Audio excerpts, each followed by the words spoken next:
I cannot stress this enough, but the filesnake really is the most fucked up snake I've ever seen. Like, there's things like the tentacled snake, there's Schlegel's beaked blind snake, there's the European worm snake, the Arabian sand boa, but this dude isn't a snake. I mean, he is, but he does not look like a snake. This is not a snake. This is a sock. Look at this. He's a sock with googly eyes. Hey, what's good? I'm your host for today, Erebos, and welcome to Herp Corner, the series where we delve into the ins and outs of some of the more exceptionally weird species of reptiles and amphibians. Anyways, filesnakes. I know why he looks like this. I mean, you kind of have to touch one to get it, since it doesn't really look as sturdy as it actually is. Their scales are keeled, so they're not smooth like a skink or a crested gecko. They've got spikes on them. Their scales are weird as shit. Kind of like if you felt a really thick sleeve out of sandpaper that was also chainmail. The gnarly spikes they've got are perfect for a lot of reasons. First off, they're always dashing through rocky rivers, so it protects their epidermis from getting torn. On top of that, they don't eat anything but fish. Big fish, too, not some baby shit like minnows or whatever the hell. I'm talking tandanus.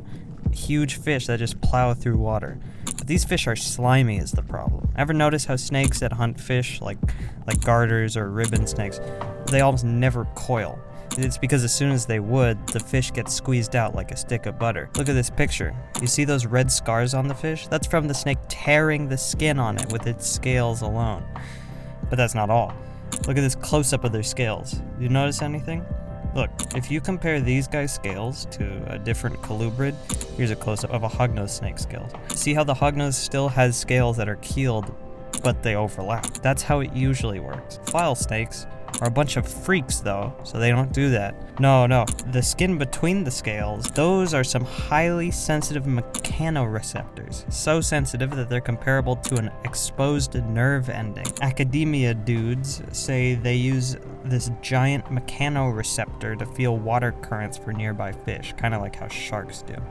I approve of this conclusion not just because that theory goes hard as fuck, but also because it's consistent with the fact that they're foragers, so they're gonna need weird tricks like that to find fish hiding in crevices. Filesnakes are pretty much entirely aquatic. They even shed underwater.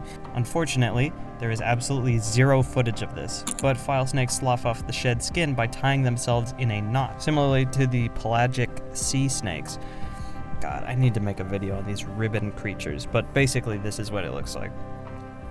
They also have very weird tongues, if you haven't noticed.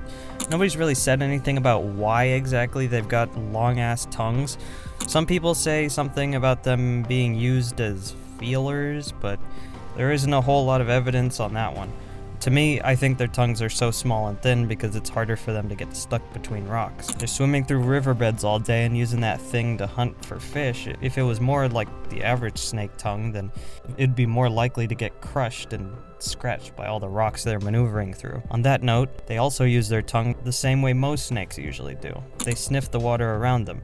So, again, pretty similar to sharks. On the outside, they're weird as hell, but you know this now.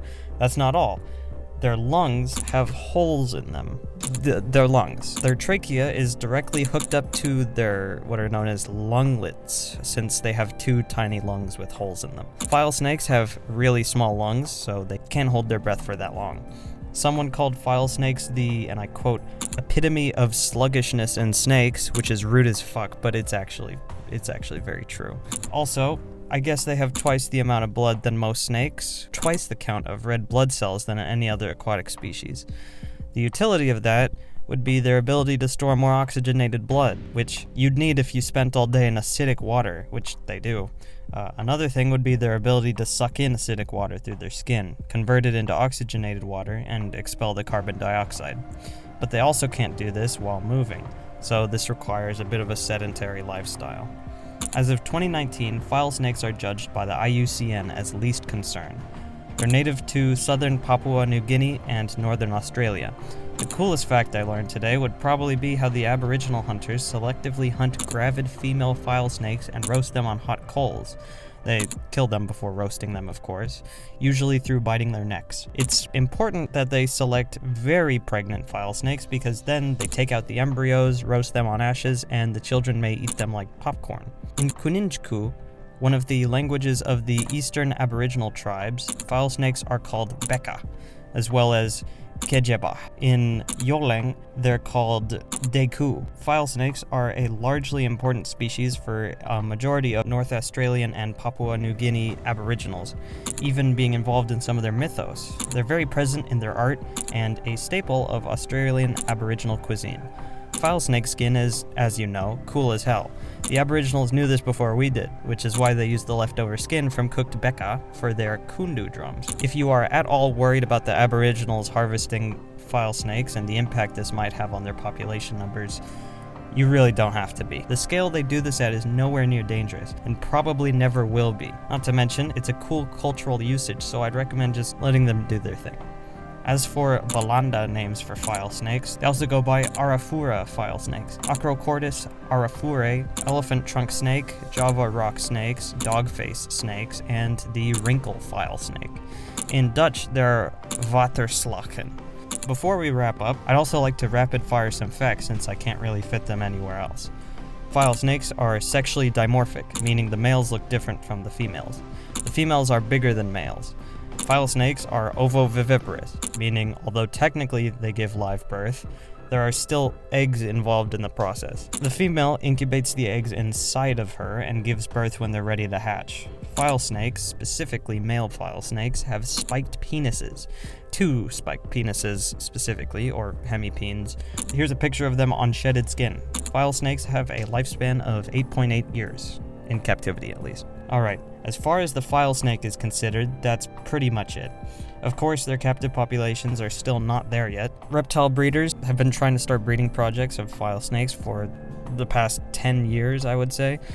But the file snakes bred in captivity are always getting skin infections or just plain dropping dead. So our understanding of their husbandry is also not there yet. I think they've been bred once at all, ever, in captivity. But if you ever see a file snake at a reptile expo or sold online or what have you, chances are they're wild caught, which, unlike the Aboriginal practices, is not sustainable. File snakes are very cool though. They have dog faces, and they're like if a tank was a snake. Alright, that's gonna be it for me. Bye.